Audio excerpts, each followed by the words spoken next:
What if the real problem isn't that you can't focus, but that you've been trying to force focus in entirely the wrong way? Most people treat concentration like a battle. They sit down, stare at their work, and try to wrestle their attention into submission through sheer willpower.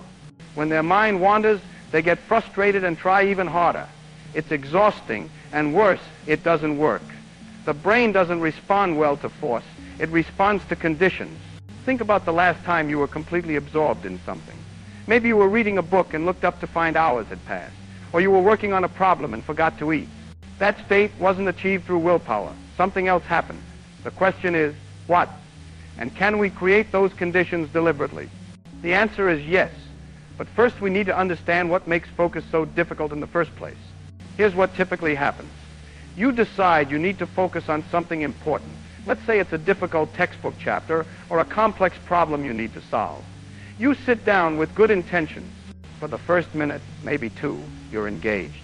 Then your attention starts to slip. You think about something you need to do later. You notice a sound in the next room. You remember a conversation from earlier. Each time, you pull yourself back, but it's harder.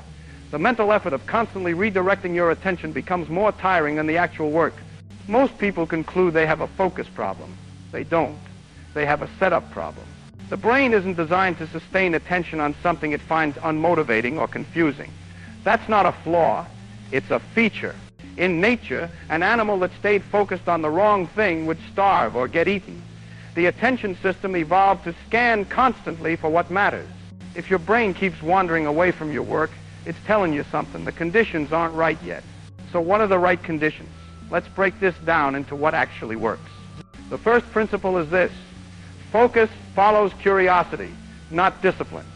You cannot sustain deep attention on something that seems meaningless or incomprehensible to you. Before you try to focus, you need to activate interest. This sounds backwards to people who think focus comes first, but watch what happens when you reverse the order. Instead of sitting down and trying to force yourself through material, spend the first few minutes finding something curious about it. Not something you should find interesting, but something that genuinely puzzles you. Look at the chapter title and ask, what question is this trying to answer? Flip through and find something that seems strange or surprising. The goal isn't to understand it yet, just to locate something your brain wants to figure out. This takes maybe 3 minutes, but it changes everything. Now, when you start reading or working, you're not forcing attention. Your brain is pulling towards something it wants to know. The difference feels completely different. The second principle, focus requires a clear target. Vague intentions scatter attention. I need to study physics is too broad. Your brain doesn't know what to grab onto. But I need to understand why this equation has that particular form. Or I want to figure out how these three concepts connect. Gives your attention system something specific to lock onto. Here's an experiment you can try.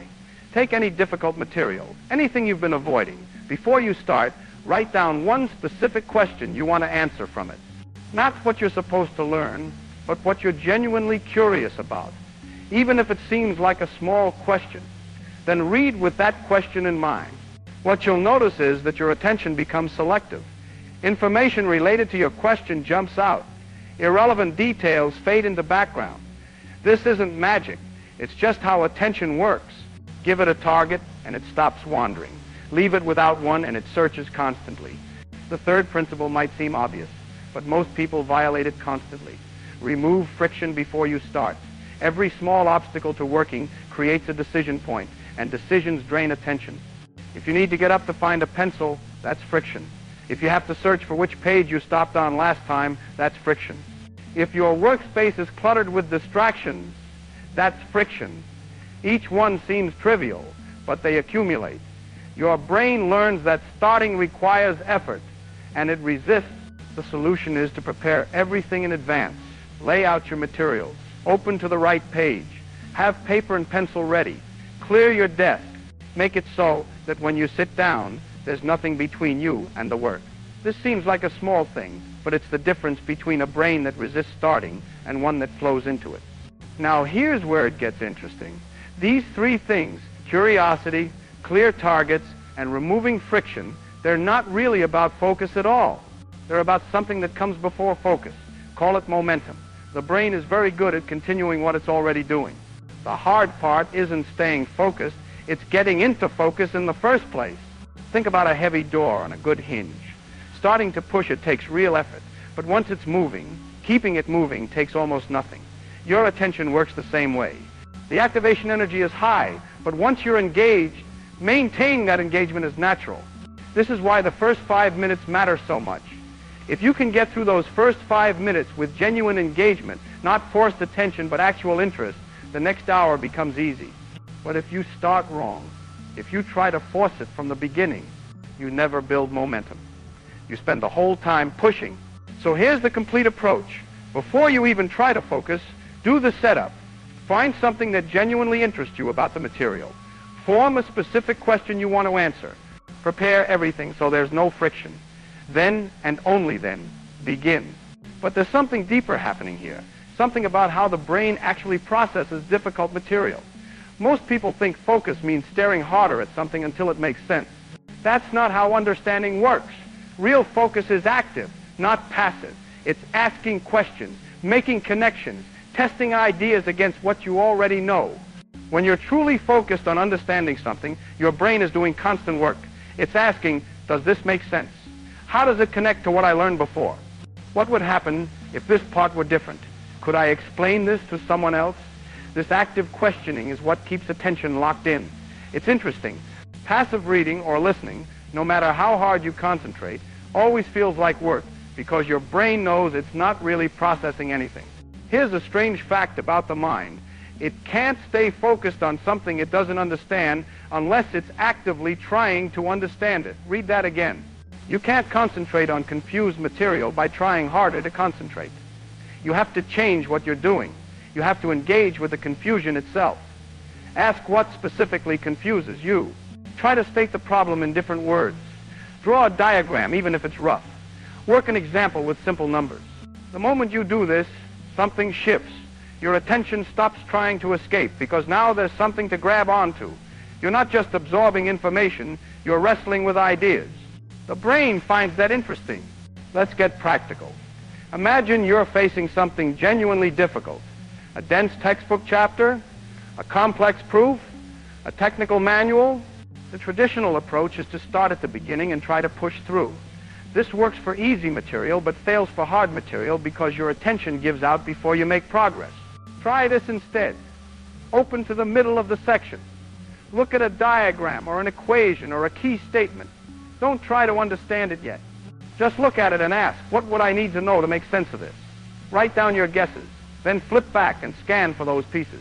What you're doing is creating a structure before you try to fill it in. Your brain now has questions it wants answered, and those questions guide your attention through the material. When you find something relevant, it clicks into place because you already have a slot for it. The focus required is much less because the work is organized. Here's another technique that works remarkably well. Before reading a section, close the book and write down everything you think you already know about the topic, even if it's not much. Just rough notes, whatever comes to mind. This activates relevant knowledge and creates gaps you can feel. When you then read, you're not starting from zero. You're building on something, correcting misunderstandings, filling gaps. The brain finds this much more engaging than trying to absorb new information in a vacuum. Now, let's talk about what to do when focus breaks, because it will. No one maintains perfect focus for hours. The question is what you do when you notice your mind has wandered.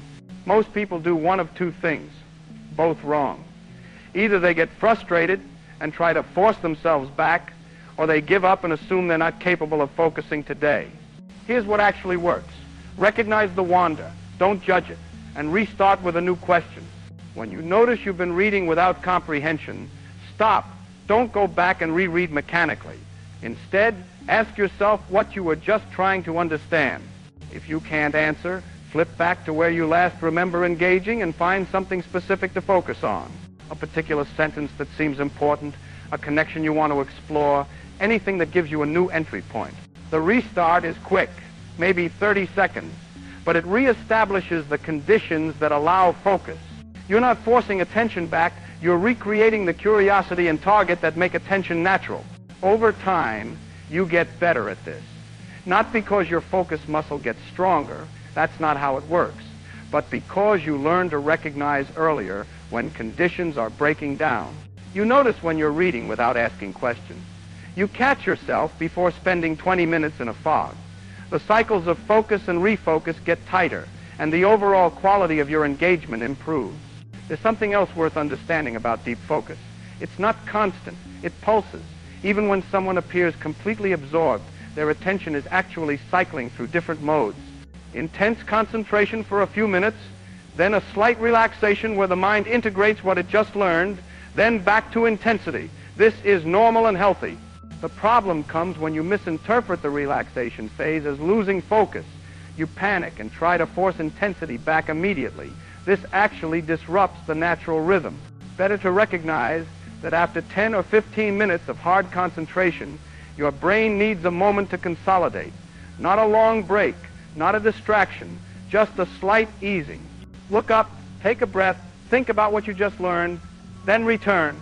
These natural rhythms, once you stop fighting them, make sustained focus possible. You're not trying to maintain peak intensity for an hour straight. You're riding waves. Intense focus followed by brief integration. Over and over. The overall effect is what we call deep work, but up close it's more like a heartbeat than a marathon. Let's pull this together with a concrete scenario. You have 3 hours to work on something difficult and important. A research problem, a complex text, detailed calculations, whatever. You want those 3 hours to actually count. Here's what works. Before starting, spend 5 minutes clarifying what you're trying to accomplish. Not a broad goal like make progress, but specific. What question will you try to answer? What understanding do you want to have that you don't have now? Write it down in one sentence. Then spend another 5 minutes setting up. Gather materials. Clear space. Open to the right page. Eliminate obvious distractions. Make it so that when you're ready, you can simply begin. Now, start, but not with the hardest part. Start with something related but slightly easier. Something that activates relevant thinking but doesn't immediately overwhelm. Maybe that's reviewing what you worked on last time. Maybe it's working a simple example before tackling the complex one. The goal is to build momentum before you need it. After 10 or 15 minutes, once you feel engaged, then move to the difficult core of the work. Now you have momentum, activated knowledge, and a clear question driving you forward. The focus you need is available because the conditions are right. Work for 30 to 40 minutes at high intensity. Then take a real break. Not checking other things. That's not a break for your attention system. Actually step away. Walk around. Look out a window. Let your mind go completely loose for 5 minutes. This isn't wasted time. It's when consolidation happens. Return and repeat. Each cycle builds on the last.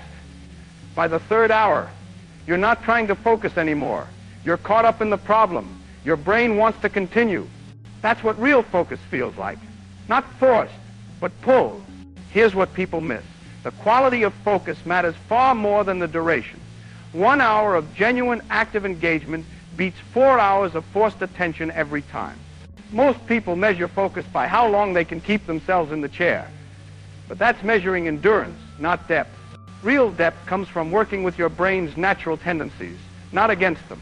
The brain focuses easily on what seems important and comprehensible. When it doesn't focus, usually that means something about the task seems pointless or too confusing. The solution isn't to try harder. It's to make the work feel important by connecting it to genuine curiosity and make it comprehensible by breaking it into questions you can actually engage with. This might sound like it only applies to intellectual work, but the principles are universal. Whether you're learning something new, solving a problem, or creating something, the mechanics are the same. Find what's interesting, make it specific, remove friction, build momentum, work in rhythm, let the depth come naturally rather than forcing it. There's something almost paradoxical about focus. The harder you try to force it, the more it resists, but set up the right conditions and it happens almost effortlessly. Not because focus is easy, but because you're finally working with your brain's design instead of against it. The real skill isn't learning to concentrate harder. It's learning to create the conditions where concentration becomes natural. That's the difference between fighting your attention and directing it. One exhausts you. The other energizes you even as it challenges you. So maybe the question isn't how to force your brain into deep focus. Maybe it's how to stop forcing and start allowing. Set up the conditions. Ask real questions. Remove the friction.